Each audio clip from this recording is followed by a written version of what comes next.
Good afternoon. I am here with Fralisa McFall, and she is the owner and the chief teacher and instructor, I'm sure, at her school, Imagination School in Spanaway, Washington. Hello, Fralisa. Hi, how are you today? I'm good. So I don't want to make you stand out in the rain, but I did want to show off your location and your sign. So you are located here within the Sprinker ice skating rink. And let's walk in to your facility here, and you can tell me a little bit more about where it is you do your work. So let's get out of the rain here. So we're at Imagination School, where hands-on learning is the new normal. We are a private school, pre-kindergarten through 10th grade, approved by Washington State, where hands-on learning is the new normal. So I would like to take you on a tour. Sounds good. Let's go. So inside what you're going to find is we are this amazing one-room schoolhouse. So we do have all the grades here, but I never have all the grades at one time. Right, we had kindergarten, pre-kindergarten, we had 2nd grade, 3rd grade, and 8th grade.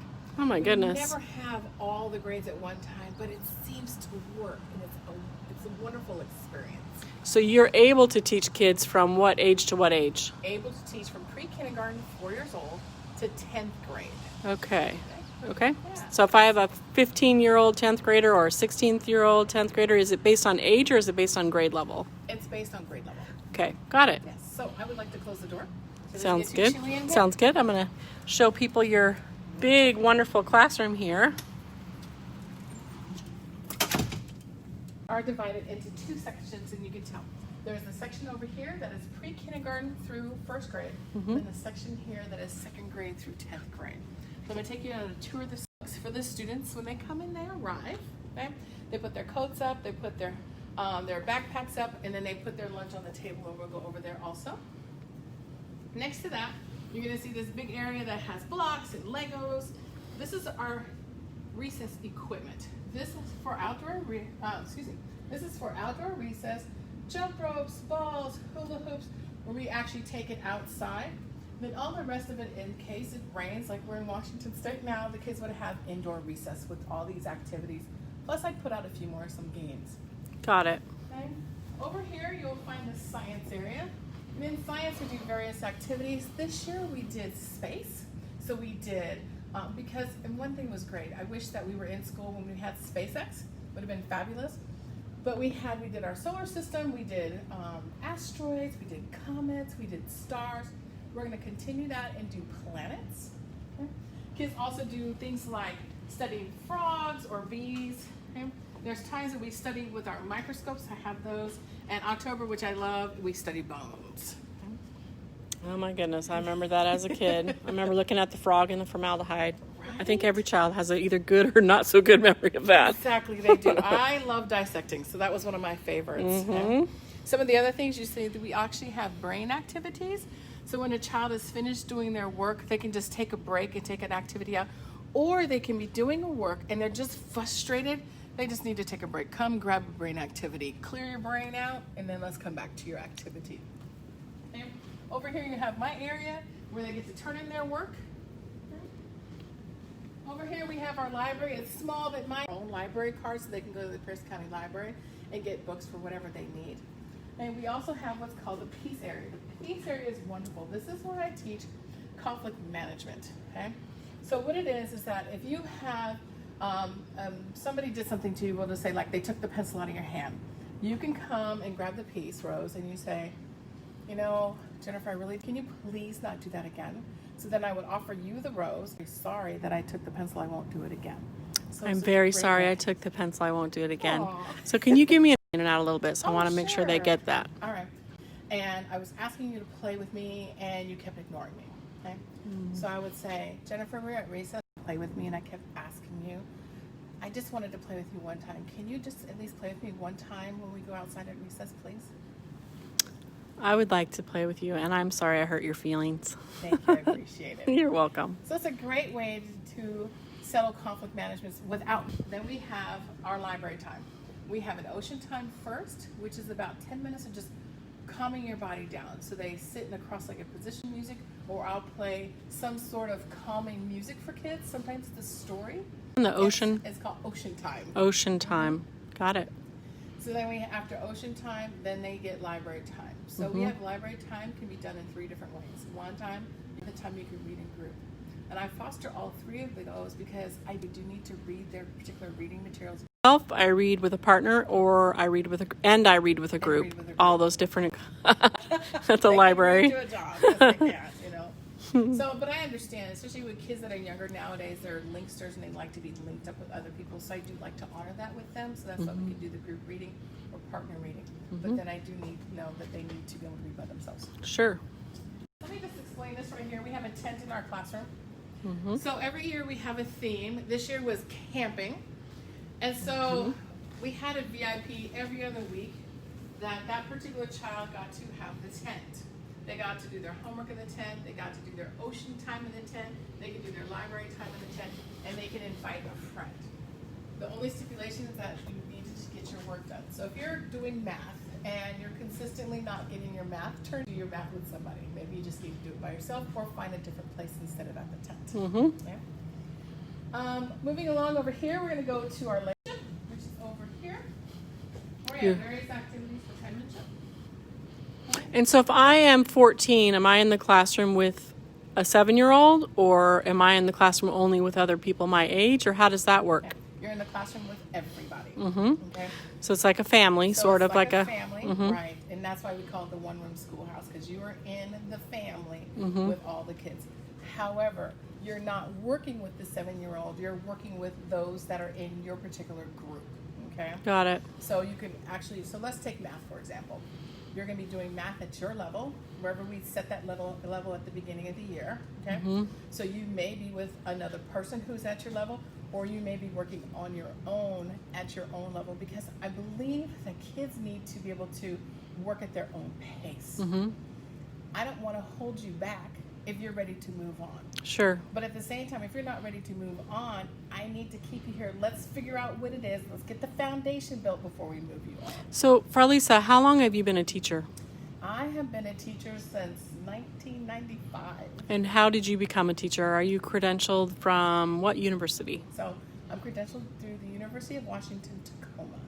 So I got my degree at Gonzaga University, and then I went to the University of Washington, Tacoma, and I got my teaching certification. Got it. And so you've been teaching for many years. Long time. And did you teach in the public school system or the private school system first, or? I haven't. I've only taught at my school. So you've created a school because that was your passion? Yes. Well, it was not my passion at the time. It's my passion now. Okay? I think through just years of going to school, I went to school to be a doctor. And through just various things that happened, that was not my path I was supposed to take. I realized that when the only school that I got invited to go to was a podiatry school. And I didn't want to work on feet. And I think God has a way of turning us to where we need to be. I actually sold shoes at Nordstrom's for a year. And I didn't like it. Wow. So when the opportunity came to go to podiatry school, which I'd be a doctor, it was working on feet. I wasn't having that. Yeah, forget that. Yep. Yeah, I needed to sit back and take a look, well, what was God really guiding me to do? And at Gonzaga University, I did work study. I needed to earn money. And I taught chemistry at Gonzaga University. I taught chemistry lab. Gonzaga's program was very different than others. We actually taught the chemistry lab class. So I did the quizzes, I did the assignments, I gave the midterm, I did the final. But to get the job, you actually should have a really decent grade in chemistry, and I didn't. I had a D. But I didn't know I needed glasses. I couldn't see the board. Oh my goodness. In college? In college. Oh my goodness. So I went to Dr. Kelso and I said, that was crazy. Like, I had 5 hits. Just come watch me for 3 weeks. If you don't like what I'm doing, then let me know. No fuss, no mess. He came, very tall man, skinny, didn't talk much. And he watched me for 3 weeks teach this chemistry lab class once a week. And then he didn't come back. And I said, well, I guess I got the job. I came back to register. So I'm old school. We had the old school. You had to go register in the cafeteria, you know.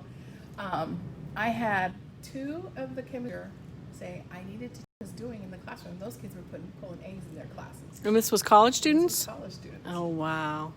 Then I also taught self-awareness. I had lots of teachers in the public school going, what are you going to do? Whatever it is that a teacher has, you have it. You really need to think about teaching. And I said, no, you guys don't make enough money. But through just prayer and through not getting into being a doctor except for being a podiatrist, I realized this is what I needed to do. And God's been grooming me for a long time to be a teacher. And I had to really look within, and I had to really own that I like this and I'm good at it. And that's why I have the school. Owning your gifts, Yes. getting your gifts out there, right? Yes. Yes. Exactly. Yes. So do you have a degree in medicine and then an education degree, or you have an education degree? I have an education degree. I didn't go to podiatry school. Okay. I was not working on it. Got it. And do you only teach kids that come for a normal regular curriculum, or do you adjust curriculum for special kids, or? Yes, I adjust to the child. I believe in following the child. So if you come to me and you're in 4th grade, okay, and you read on a 5th grade level and you're doing math on a 2nd grade level because you just don't understand it, I will adjust your curriculum for your needs. So it's flexible. It's very flexible. And there's no teasing in my classroom. So if I have 4 4th graders and 2 are on a 4th grade level for math and 1 is on the 2nd grade, there's no teasing.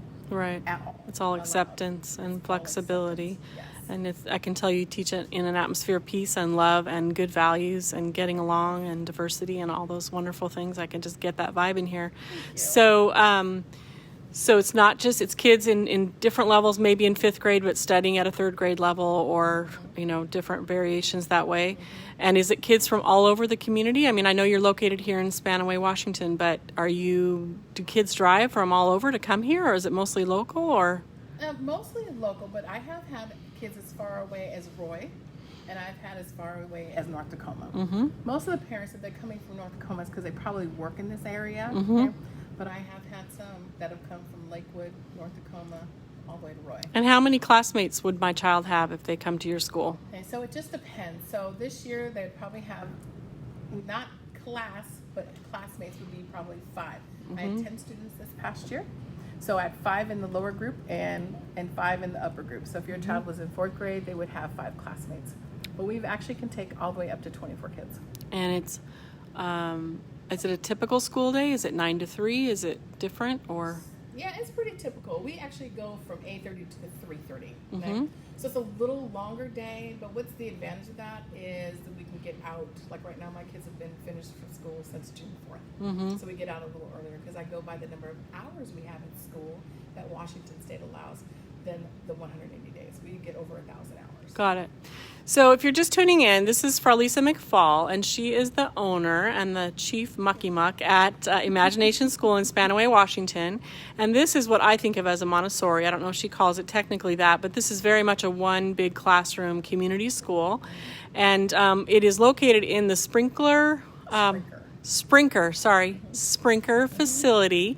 And I want to finish our tour here, but I also really want to remember to talk about after school care and the fact that you're located right here at Sprinker, and how does that work? Because I know that most parents have a need for after school care, and let's make sure we touch on that before we wrap up. So we're here by a tent.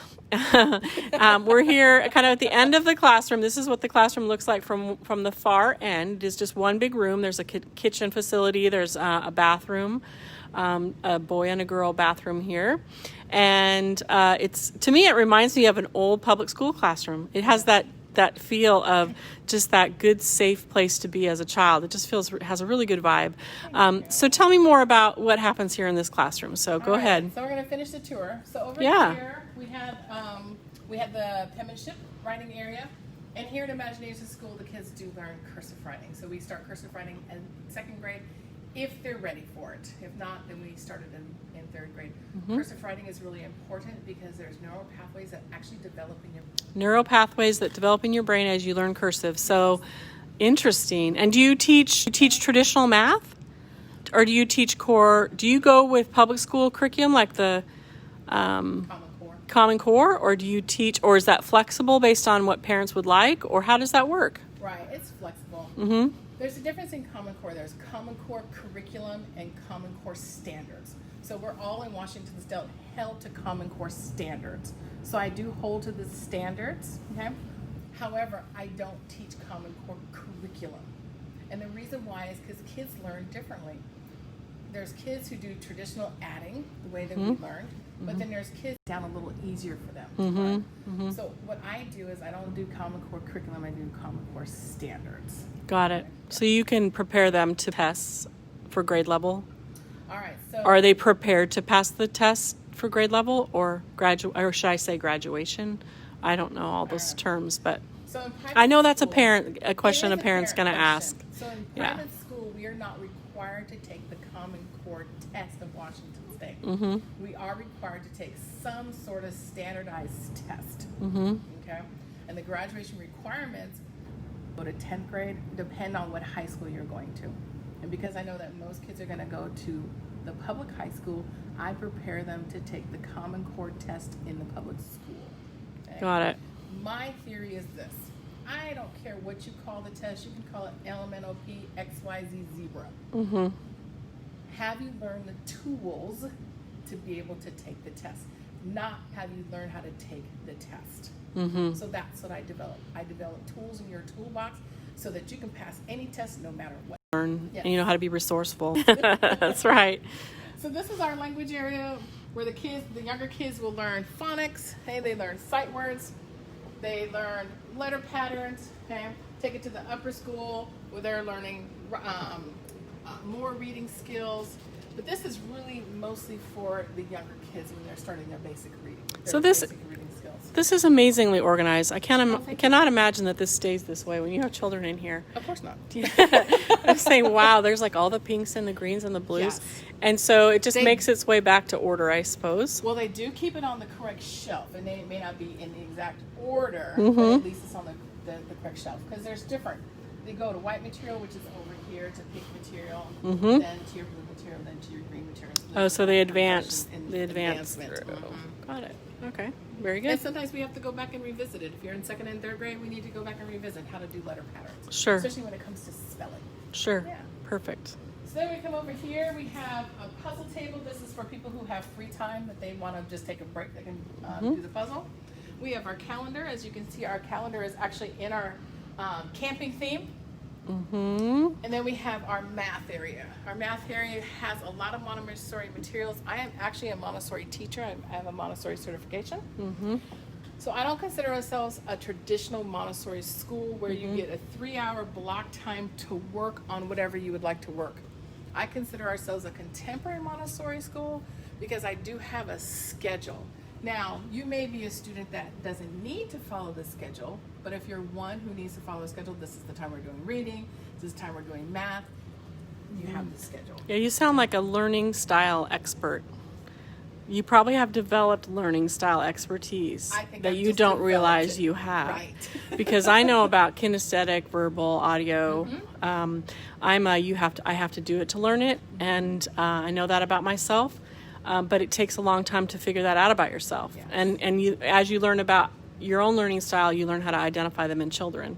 I do. I can identify them in children. I'm sure I can tell by listening to you talk that you identify that. Yeah. Yes, I can tell. And I try to structure your learning that will tailor to it. However, I don't stick to it because you need to be able to work in all the modalities. Yes, you not do. Just in one modality. Yeah, in the workplace, you can't just process information in one way. Right. Right. You have to create structures for yourself that work. So yeah, I know that I tend towards random and right brain, but I had to become very left brain in the corporate environment. You have to know how to create tools for yourself. So my tabs had color, and you just make it fun for your creative brain. So yeah, it's so important, and it's refreshing to hear an educator who recognizes that in kids, because as a parent, you're looking for that, right? You're looking for someone that's not just going to put your kid in a box and expect them to be super fun. Yeah. I try really hard not to put him in a box. I am human. But I'll realize I'll put you in a box and I'll take you out. Yeah, and you're your own style too, right. So we always lean towards our own style. But as long as you're aware of that, you can step back and go, wait a minute, Exactly. So great, very cool. So we're now on the pre-K, kindergarten, 1st grade side. Okay, and over here, there's shapes and letters on the board that they can go and refer to. Okay, and as you're moving along, you'll see the flag, and we do say the pledge every morning here. We do. So the kids line up. So after they come, I'm just going to put this back up. It seemed like it came down. when the kids come in, if they come in early, you can come 5 minutes before the bell rings. They put their things away. They sit down at their desk. They can start working on whatever's on their desk. When the bell rings, they line up, and we line up by age order because everybody gets a shot to start the pledge. Then, after we say the pledge, we sing a song. This year was America. Then after that, then the kids greet each other, and they literally come to each other and they say, good morning. And they learn how to greet each other through their eyes. They'll say good morning, say it to the person with a firm handshake. I love that. So they greet each other and any parent that stayed that day too, and they greet their teachers. What a good social skill. Thank you. Yeah. We have art. We have art for art's sake, just for fun.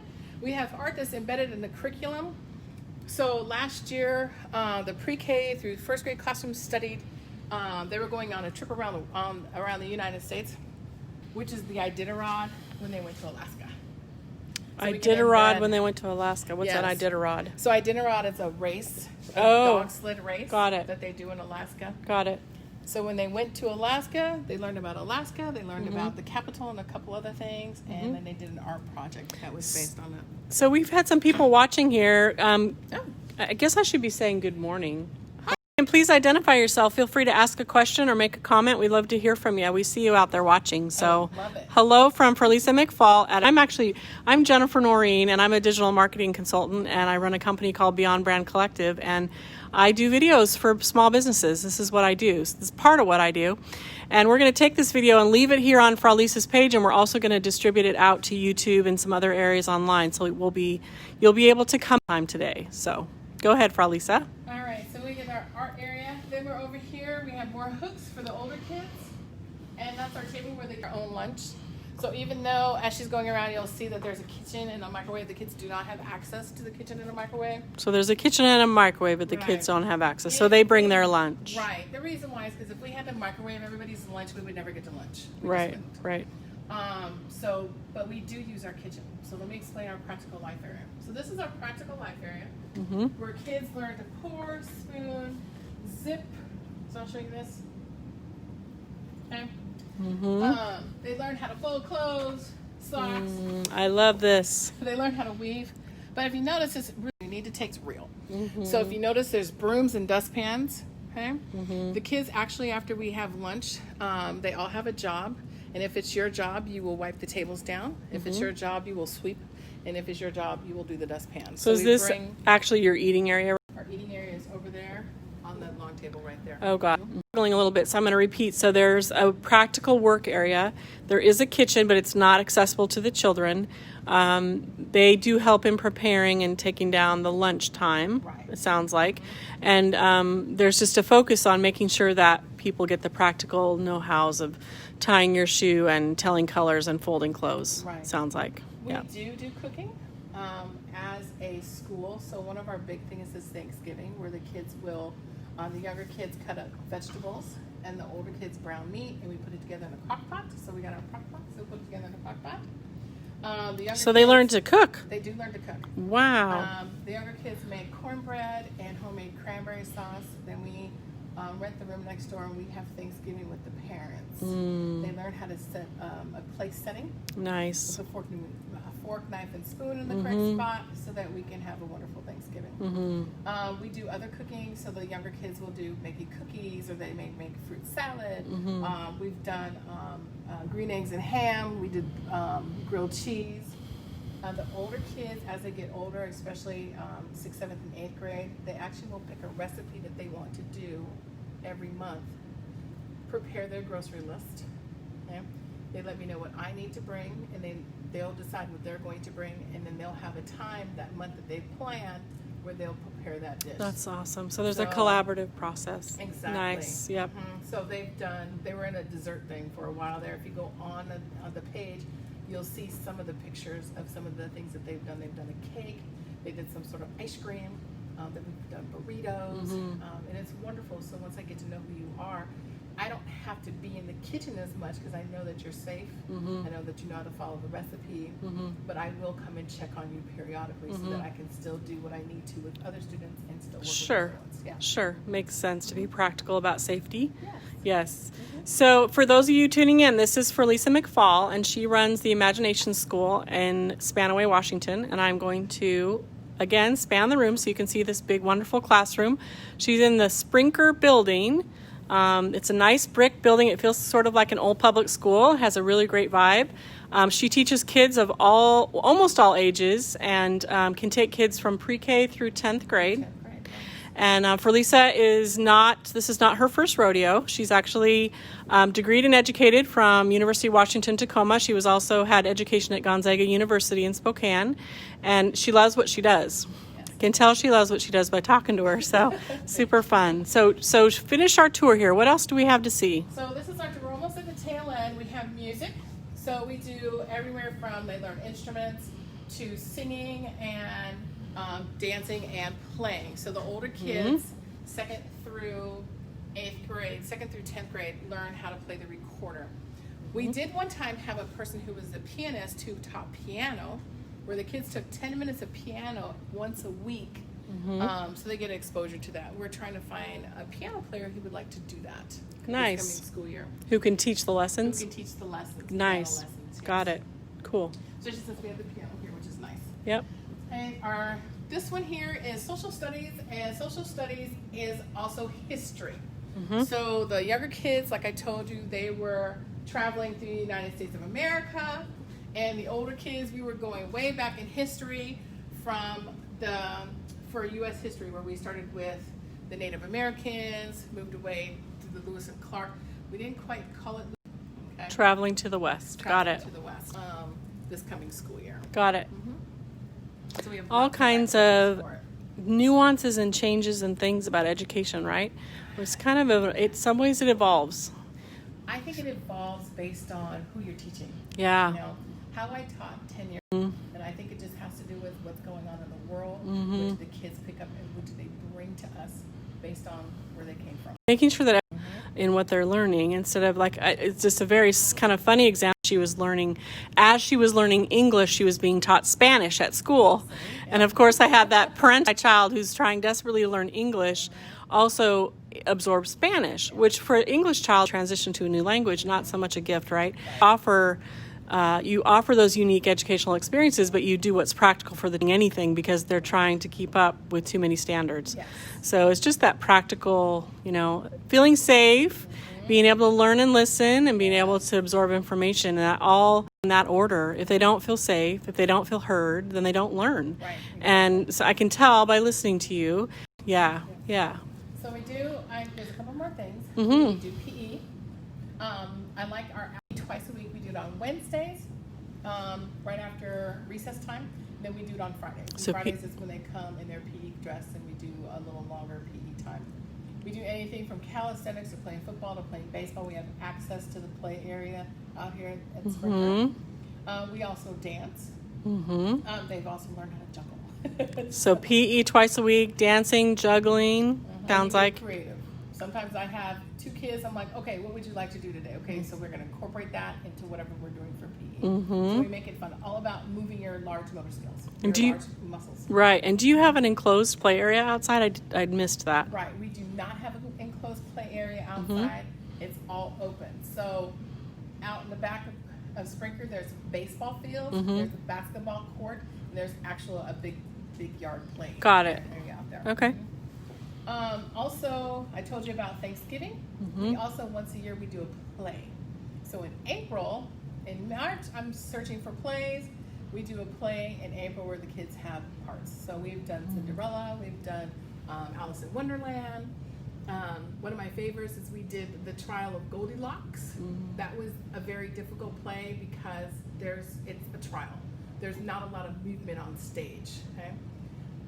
But what made it fantastic is the kids we had 2 endings they had to rehearse, because the audience was the jury. And at intermission, they all got their papers, and they had to decide if Goldilocks was guilty. How or interesting. innocent, Oh my gosh, okay?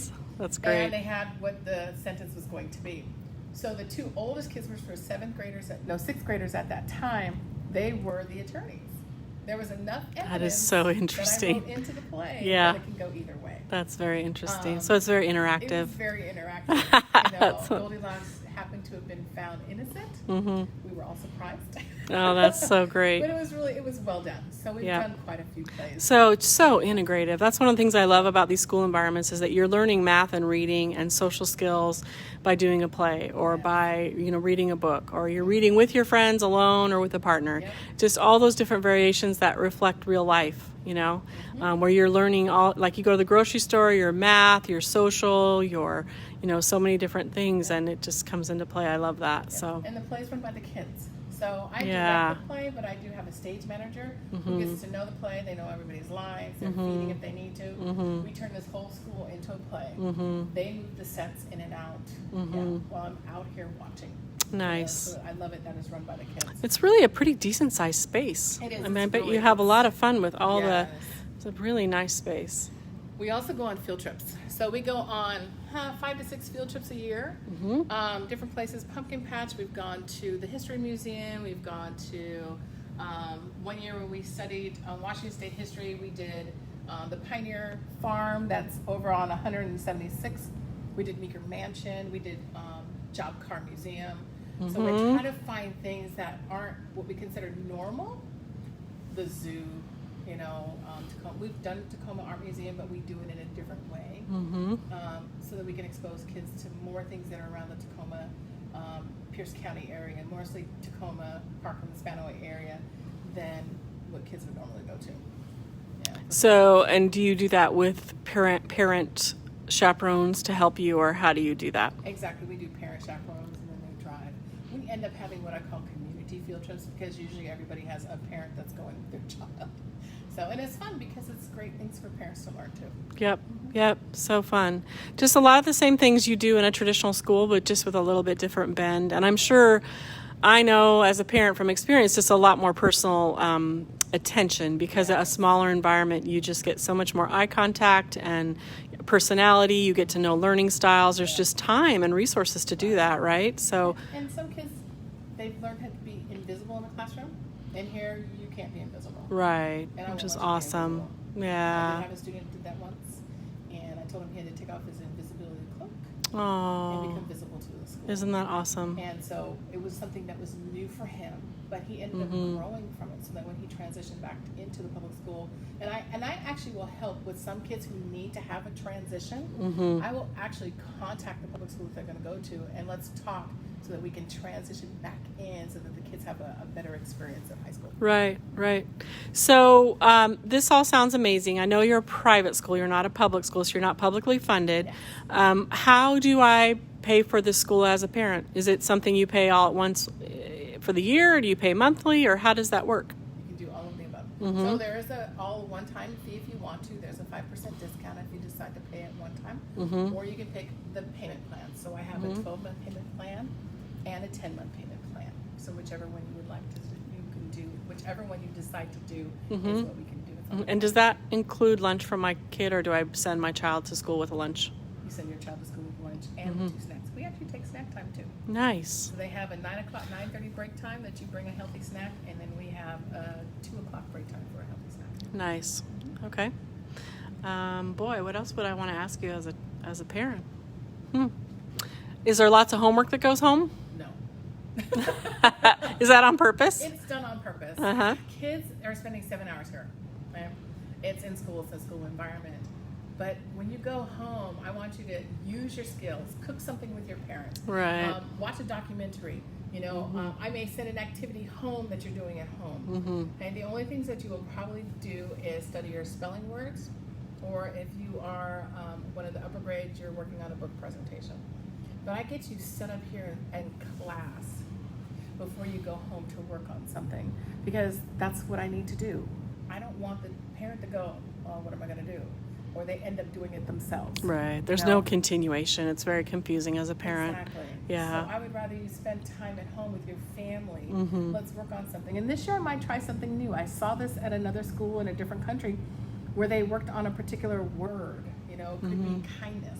and they did random acts of kindness every day, you know, with a family member or a neighbor, or the word is peace. So let's find ways that you can bring peace to your family or to your neighbors, or something out in the community that you can do. Right. So, so Fralisa, we should try and wrap up. There's lots of interaction here. People have been on asking questions and saying hello. I have Kedron Johnson. Hi, Kedron. I have Doris Kelsey. Hi, Doris. I have Andrew West. Andrew. Yeah. Andrew was a past student here. I know, and he's raving. He's raving about you on here. And then he says, Andrew says, "Hi, Ms. McFall. Love everything you've done. I would consider myself a proven success of imagination." So that's just awesome. So I hope Andrew's okay with me sharing this. Andrew came to me in 5th grade, and he really didn't want to be here. And then he finally realized, he's like, "You really do care." I'm like, "Yeah, I do." Yeah. Yeah. I know. It comes across in how you communicate about your school. Yeah, and there's people that are wondering if the video is going to stay up, and I'm saying yes, it will, so you can come back and view this. And they love all the detail that you're covering. So this is good. I'm really glad we're doing this. The internet has struggled a little bit, so I've tried to make up for that as we've gone and make you repeat things. But can you talk a little bit about this Sprinker location and how the after-school situation, and then I think we should wrap up, and you and I should talk about other topics, because I think there's a lot more we could share with people, and maybe we could do a Q&A session or something. So parents that are thinking about having their kids attend here, I think there's lots of creative ways we can use video. So so you're in Sprinker, which I know from growing up in the area is just the ice skating rink place, but you found this location. They had this room that was available. So tell me about that, and does it work to have a school here, or what are your thoughts? Okay, so it does work to have school here. I was really surprised. We had another location. Then we found something. This is smaller than our last location, but I love it. We needed something that was more open, where people can find us. Where we were before, it was very hidden. But now people can drive by and they can see us. They can find us a little easier. It's a one-room schoolhouse. I like the atmosphere. Kids get to learn from each other and develop leadership skills and follow skills, because there's kids who are just now. So it leads way to that. We have the ice skating rink, which I really love. They actually have a program that's during the school day, that if parents sign up for their kids to take ice skating lessons, I make sure they're skated up. I make sure they're on the ice. I take videos. I take pictures so that they can see their kids learning to do ice skating. Yep. So as a busy mom that's run a business, if my daughter was coming to school here and she was able to do after-school activities here, that is just huge. Yeah. So this skating program is actually during school time. It's not after 10 o'clock during the day. Okay. So she's getting her exercise and right. Yep. Exactly. It was built for homeschoolers. Interesting. I'm going to be looking at the tennis course to see if maybe we can do the same thing. I'm not really guaranteeing that one, because usually they do adults usually during the day. We have Tanya Kuchko. Tanya Kluchko. Hi, and Tanya. Dave Montora. Dave Montora. Hi, Dave. Dave Montour. Amy Wasukum Montora. He must be, maybe that's his wife. But I know Tanya. All three of her kids came through here. Yeah, I love Yeah. it. Yes. We do have before and after school care. We call it a study hall. So it's 1 hour before school starts at 7:30, and goes after school for an hour and a half if you need that. It is a study hall time. It's not a daycare. So we like the kids to be involved in their schoolwork, or you can provide like coloring pages, or we can provide coloring pages. Usually we don't have a lot of people. But a couple times we've had some where I would do like a particular art project with them after school, or like something like music, something like that. But we do have that for those parents who do work. So it's an hour before and an hour after? Hour and a half after. So till 5 o'clock. So if I'm working, I can get here by 5 and know that my child is cared for. And Got it. It's an extra charge though. Okay, Yes, got it's it. not part of the tuition. Got it. So if I want to sit down and talk with you about the curriculum and my child and to see if this is a good fit for me, what is my next step? So your next step is either to call the school. And what's the phone The number? phone number is 253 Mm-hmm. 535 Mm-hmm. 2522. Got it. And we can set up a time. An easier way is to go to, and I'm just going to give you what the appointment calendar number is, web address is. It's imaginationschool.org.hubly, HUBBLI/appointments. Okay? But what I will do is I will actually put that link down in the comments. for people that if they wanted to set up a tour, because the tour gives you the times, and I'm adding more school times as we're coming out of this virus that we're going through, and we're in phase 2 and phase 3. I'll have more appointment times on there. The thing is with appointments, you do need to know is that 1, I will take your temperature when you come here, and 2, I would ask you to wear a mask. Okay. I was going to ask you about COVID-19. Right. Yeah. And no more than 2 people to come. And if you think, and I know how children are, I love them, they like to touch things. And this is so inviting to touch, which is, it's designed to do that. But I don't want to have to keep telling your child not to touch. I don't want them to have that experience.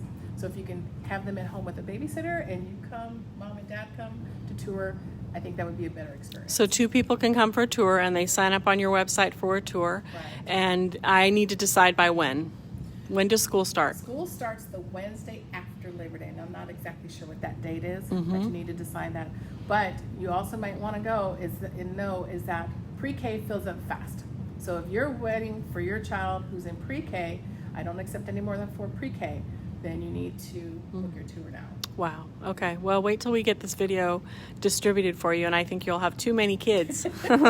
So that'd be a good and a hard thing for a parent, but a great thing for you, Fralisa, right? Yes, So very good. Well, it's been so nice visiting with you. I just love your school, and it's very fun. And this, for you, those of you who don't know, we have a connection from our past. Fralisa and I actually went to high school together at Bellarmine here in Tacoma. It's kind of crazy to be standing here with someone I haven't seen in many years and seeing this wonderful work that she's doing and this beautiful school and all these kids she's helping, and I just love it. It's been really fun. So if you have questions, you can call Fralisa, or just probably sounds like a better solution is to go to imaginationschool.com. Is that right? .org. Oops. Wow. You need to fix that on here. Or you can send me a Facebook message and we can converse that way also. Sounds good. Let me fix it for you. All right. Well, very good. This has been good, and we'll be visiting with you some more in the future. I can just see future videos here. So thanks, Fralisa. Take care. Thank you. Have a nice day.